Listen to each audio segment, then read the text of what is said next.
Jair, boa tarde, um abraço para você, Igor Moura, da Rádio Jornal do Comércio. Queria que você falasse um pouquinho do que você pôde observar do Ceará na partida de quarta-feira contra o Santos. Principais valências da equipe do Ceará, que tem uma pontuação parecida com a do Sport, né, no meio de tabela do Campeonato Brasileiro. E, obviamente, você não é adivinha, né? Você não sabe o que se passa na cabeça do Guto Ferreira. Mas você acha que vem pela frente um Ceará muito modificado em relação ao time que jogou quarta-feira, já visando o jogo de ida das quartas da Copa do Brasil no próximo meio de semana? Ou você acha que a base será mantida com o Guto Ferreira assumindo mais o risco? Olha, me chamou a atenção na equipe do Ceará a qualidade do seu elenco, que já é um elenco muito qualificado, ainda se qualificou ainda mais com a chegada de um jogador de seleção brasileira de base, né, o Viseu, com rodagem na Europa. Então, um time que já é muito forte ainda ficou mais forte com essas contratações. É o atual campeão, né, da Copa do Nordeste. Nós respeitamos demais o nosso adversário e a gente sabe que, caso ele opte em poupar alguns jogadores, mesmo assim ainda tem um elenco muito qualificado mesmo, e ainda, como eu falei, que ainda ficou mais forte com a chegada do Viseu. Mas nós vamos encarar com a mesma seriedade, o mesmo respeito, para que a gente possa fazer um grande jogo, buscar os nossos objetivos, que é a vitória. Jair, boa tarde. Yuri Teixeira, da Folha de Pernambuco.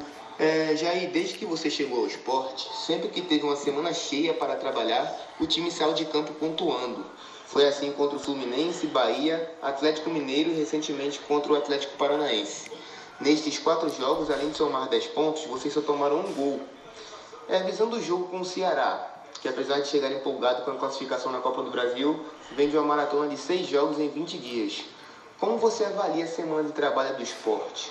Acredita que o fato de só vir jogando aos finais de semana pode ajudar a tirar proveito dos desfalques e cansaço do adversário? Abraços. Grande abraço. Obrigado pelos dados. Eu não sabia desse dado da semana cheia. Mostra a importância de nós termos tempo para trabalhar, mas isso não quer dizer que a gente vai conseguir já os nossos objetivos, porque temos outras equipes que também trabalham, mas que é um facilitador para a vida do treinador, sim, ter o tempo de trabalho. E sobre a equipe do Ceará, como eu falei anteriormente, um elenco muito qualificado e que ainda se reforçou ainda mais. Então a gente sabe que os jogadores que iniciarem mais as suas mexidas, eles têm um poder muito forte dentro da força do seu elenco. Professor Jair Ventura, Leonardo Borges, da Transamérica, eu queria saber como o senhor vai colocar o time taticamente na partida contra o Ceará, o comportamento do time que o senhor espera contra o Ceará. E a outra pergunta, se o senhor me permite, é como está o Júnior Tavares. Vou começar pela última. O Júnior vem numa evolução muito boa fisicamente. Acho que é indiscutível a qualidade técnica desse jogador. E certeza que ele chegando ao seu ápice físico, ele vai nos ajudar bastante. E sobre como a gente vai iniciar, eu venho batendo nessa tecla desde que eu cheguei, né? Vou para o 15º jogo e você olha um esporte sempre muito mutável. As ideias estão definidas dentro do time, mas com um sistema diferente. A gente pode mudar a nossa maneira de jogar, como nós já fizemos diversas maneiras, mas o que importa é que a gente vai ser competitivo, o que importa é que o treinador tenta sempre extrair o máximo do seu elenco e aqueles que estiverem no seu melhor momento a gente escala para que a gente possa ter um grande desempenho e aliar com um grande resultado. Jair, boa tarde. Daniel Gomes, da TV Globo. Jair, eu queria saber se você acha que os treinadores e os auxiliares estão recebendo mais cartões amarelos nesse ano do que no ano passado. E já que não tem público no estádio, eu queria saber se você se policia mais para falar, para reclamar uma coisa ou outra, já que agora os árbitros eles conseguem ouvir mais o que o treinador fala, né? Olha, eu sou um cara extremamente competitivo, vocês já devem ter me visto na beira do campo.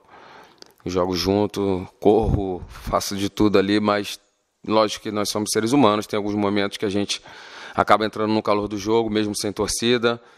A gente sabe a importância do jogo pra gente e a gente acaba falando um pouco mais, né? Alguns treinadores mais, outros menos. Eu tenho 14 jogos, tenho um cartão amarelo, acho que é um número baixo, mas lógico que a gente tem que se controlar sim e ter respeito aos profissionais.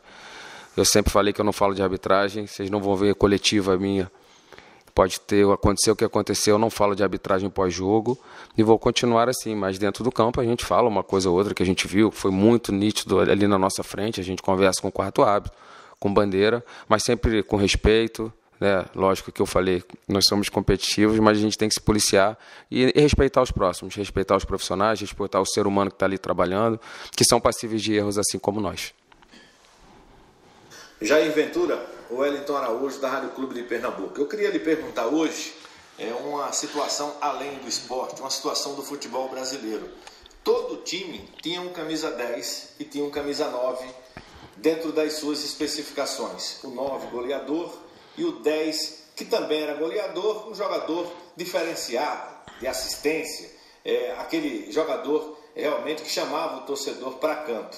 E de repente o futebol brasileiro deu uma caída nesse aspecto de todo time ter o seu camisa 10 e todo time tinha o seu goleador, o seu camisa 9.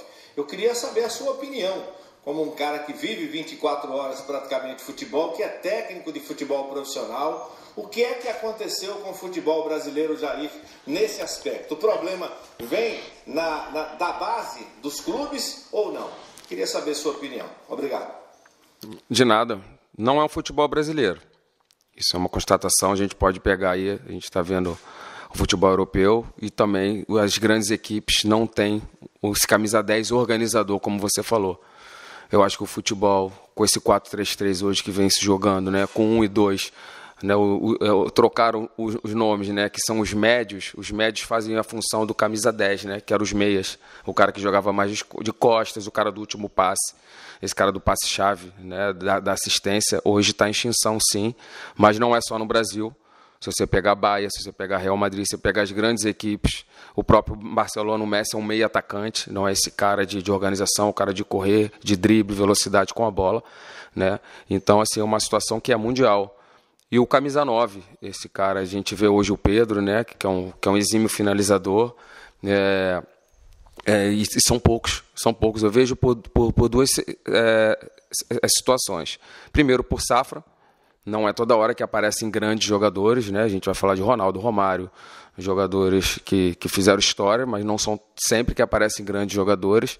E também por uma questão do jogo, o jogo vem mudando. Então, o jogo está muito físico, o jogo está muito compacto, tem poucos espaços. Então, esse camisa 10 acaba sofrendo um pouco mais ali para jogar.